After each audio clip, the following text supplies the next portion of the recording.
तनहुँ जिल्लाको एउटा सानो गाउँ जहाँ 100 वर्ष पुरानो एउटा घर थियो। काली आमाको घर भनेर चिनिन्थ्यो। काली बुढी पहिला गाउँकी जादु गर्ने मान्छे थिइन् भन्ने हल्ला थियो। तर अहिले त्यो घरमा कोही बस्दैन। गाउँलेहरू भन्छन् राति त्यहाँ उज्यालो बत्ती बल्छ, तर घरमा कोही छैन। आर्यन एक युवा अनुसन्धानकर्ता डरको वास्तविकता खोज्दै त्यो गाउँमा आइपुग्छ। गाउँलेहरू उसलाई भन्छन् कालीको घरमा नजानु बाबु, त्यहाँ आत्मा छन्। तर आर्यन त वैज्ञानिक सोचको मान्छे। ऊ भन्छ यस्ता हल्ला गलत हुन्, म प्रमाण खोज्न चाहन्छु। रात परेपछि ऊ कालीको घरमा बस्न जान्छ। पहिलो रात शान्त हुन्छ, तर दोस्रो रातबाट सुरु हुन्छ असामान्य घटनाहरू।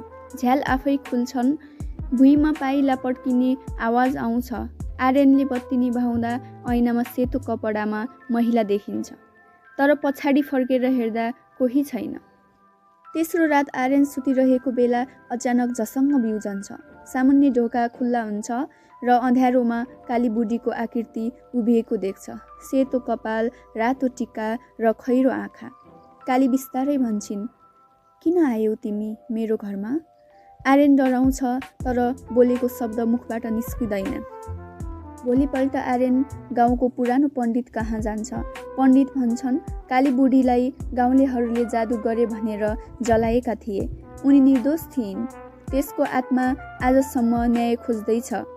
आर्यन फर्केर फेरि रातमा कालीको घर जान्छ र घरको बीचमा दीप बाल्छ। तपाईँ निर्दोष हुनुहुन्थ्यो, म माफी माग्न आएको। त्यसपछि झ्याल आफै बन्द हुन्छ, आकाशबाट उज्यालो झर्छ र कालीको आत्मा शान्त हुन्छ। त्यस रातपछि कहिल्यै त्यो घरबाट आवाज आएन।